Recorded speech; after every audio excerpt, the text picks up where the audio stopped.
Hello दोस्तों, आप सभी का स्वागत है आपका अपना चैनल एसएस क्लास 2.0 में। चलिए हम लोग आज देखेंगे साइंस से related 30+ most VBI MCQ question को। आप लोग इसे देख लीजिए, आपको कहीं और देखने की ज़रूरत नहीं पड़ेगी। आपको यहाँ से 10 से 15 मार्क्स ज़रूर मिलेंगे, क्योंकि यही सब क्वेश्चन एग्ज़ाम में पूछे जाते हैं। ठीक है, चलिए हम लोग बिना टाइम वेस्ट किए हुए हम अपने क्लास को शुरू करते हैं। आज का पहला प्रश्न है, किस दर्पण में बड़ा प्रतिबिंब बनता है? बताइए, किस दर्पण में बड़ा प्रतिबिंब बनता है? ऑप्शन ए समतल, ऑप्शन बी अवतल, ऑप्शन सी उत्तल, ऑप्शन डी इनमें से कोई नहीं। तो इसका सही जवाब होगा ऑप्शन बी, अवतल दर्पण में बड़ा प्रतिबिंब बनता है। आगे बढ़ते हैं। क्वेश्चन नंबर 2, स्वपोषी पोषण के लिए क्या आवश्यक है? बताइए। Option A chlorophyll, option B CO2, option C सूर्य का प्रकाश, ऑप्शन डी इनमें से सभी। बताइए क्या होगा? स्वपोषी पोषण के लिए आवश्यक है, तो इसका सही जवाब होगा ऑप्शन डी, इनमें से सभी आवश्यक है। आगे चलते हैं। क्वेश्चन नंबर 3, अवतल लेंस में आवर्धन बराबर होता है? बताइए किसके बराबर होता है आवर्धन? तो इसका सही जवाब होगा ऑप्शन डी, V/U के बराबर होता है। आगे चलते हैं। क्वेश्चन नंबर 4, इथाइल अल्कोहल किस प्रकार में श्वसन में बनता है? बताइए। ऑप्शन ए वायवीय, ऑप्शन बी अवायवीय, ऑप्शन सी यह दोनों, ऑप्शन डी इनमें से कोई नहीं। बताइए, इथाइल अल्कोहल किस प्रकार के श्वसन में बनता है?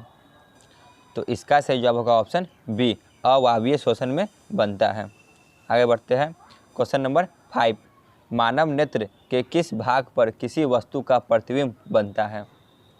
बताइए। Option A cornea, option B परितारिका, ऑप्शन सी पुतली, ऑप्शन डी रेटिना। बताइए, मानव नेत्र के किस भाग पर वस्तु का प्रतिबिंब बनता है? तो इसका सही जवाब होगा ऑप्शन डी, रेटिना पर प्रतिबिंब बनता है। आगे चलते हैं। क्वेश्चन नंबर 6, खुरा परिसंचरण तंत्र किसमें पाया जाता है? बताइए। खुला परिसंचरण तंत्र किसमें पाया जाता है? ऑप्शन ए मनुष्य में, ऑप्शन बी कॉकरोच में, ऑप्शन सी घोड़ा में, ऑप्शन डी ऊंट में। बताइए किसमें पाया जाता है? तो इसका सही जवाब होगा ऑप्शन बी, कॉकरोच में पाया जाता है। आगे चलते हैं। क्वेश्चन नंबर 7, विभवांतर मापने वाले यंत्र को क्या कहा जाता है? बताइए। जिससे विभवांतर मापा जाता है उस यंत्र को क्या कहा जाता है? Option A ammeter, option B volt meter, option C galvanometer, option D इनमें से कोई नहीं। तो इसका सही जवाब होगा ऑप्शन बी, वोल्ट मीटर कहा जाता है। आगे चलते हैं। क्वेश्चन नंबर 8, सजीव जीवधारी द्वारा किस प्रकार की नाइट्रोजन पदार्थ का उत्सर्जन होता है? बताइए। सजीव जीवधारी द्वारा किस प्रकार के नाइट्रोजन पदार्थ का उत्सर्जन किया जाता है? Option A ammonia, option B uric अम्ल, option C urea, option D इनमें से सभी। बताइए क्या होगा? तो इसका सही जवाब होगा ऑप्शन डी, इनमें से सभी का उत्सर्जन किया जाता है। आगे चलते हैं। क्वेश्चन नंबर 9, डायनेमो से किस प्रकार की धारा प्राप्त की जाती है? बताइए। डायनेमो से किस प्रकार की धारा प्राप्त की जाती है? ऑप्शन ए दृश्य धारा, ऑप्शन बी प्रत्यावर्ती धारा, ऑप्शन सी यह दोनों, ऑप्शन डी इनमें से कोई नहीं। तो इसका सही जवाब होगा ऑप्शन सी, यह दोनों प्राप्त की जाती है। ठीक है, आगे बढ़ते हैं। क्वेश्चन नंबर 10 पे, मुकुलन द्वारा अलैंगिक जनन किसमें होता है? बताइए। मुकुलन द्वारा अलैंगिक जनन किसमें होता है? Option A amoeba, option B yeast, option C plasmodium, option D इनमें से कोई नहीं। बताइए किसमें होता है?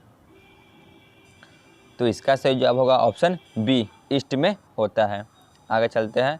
क्वेश्चन नंबर 11, जीवाश्म ईंधन की ऊर्जा का वास्तविक स्रोत कौन है? बताइए। जीवाश्म ईंधन की वास्तविक ऊर्जा का स्रोत कौन है?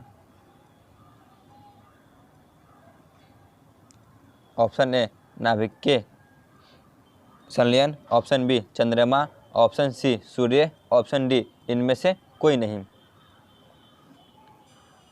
तो इसका वास्तविक स्रोत सूर्य है। ठीक है, आगे बढ़ते हैं क्वेश्चन नंबर 12 पे। किस वैज्ञानिक को आनुवांशिक का पिता कहा जाता है? बताइए, किस वैज्ञानिक को आनुवांशिक का पिता कहा जाता है? Option A Darwin, option B Lamarck, option C Gregor John Mendel, option D अरस्तु। बताइए किसको आनुवांशिकी का पिता कहा जाता है? तो इसका सही जवाब होगा option C Gregor John Mendel को। आगे बढ़ते हैं क्वेश्चन नंबर 13। प्रकाश तरंग का उदाहरण है। बताइए प्रकाश तरंग का उदाहरण कौन है? ऑप्शन ए ध्वनि तरंग, ऑप्शन बी विद्युत चुम्बकीय तरंग, ऑप्शन सी पराबैंगनी तरंग, ऑप्शन डी इनमें से कोई नहीं। बताइए प्रकाश तरंग किसका उदाहरण है? तो इसका सही जवाब होगा ऑप्शन बी विद्युत चुम्बकीय तरंग का उदाहरण है। आगे बढ़ते हैं 15। निम्न में से कौन सा पदार्थ लेंस बनाने के लिए प्रयुक्त नहीं किया जाता है? बताइए ऑप्शन ए कांच, ऑप्शन बी मिट्टी, ऑप्शन सी जल, ऑप्शन डी प्लास्टिक। बताइए किसका उपयोग लेंस बनाने के लिए नहीं किया जाता है? तो इसका सही जवाब होगा ऑप्शन बी मिट्टी का प्रयोग लेंस बनाने में नहीं किया जाता है। आगे चलते हैं क्वेश्चन नंबर 16। श्वसन किस प्रकार की रासायनिक अभिक्रिया है? बताइए ऑप्शन ए उपचयन, ऑप्शन बी संयोजन, ऑप्शन सी ऊष्माक्षेपी, ऑप्शन डी ऊष्माशोषी। बताइए क्या होगा? तो इसका सही जवाब होगा ऑप्शन ए उपचयन अभिक्रिया है। आगे बढ़ते हैं क्वेश्चन नंबर 17। दृश्य प्रकाश में किस वर्ण का तरंग दैर्घ्य अधिकतम होता है?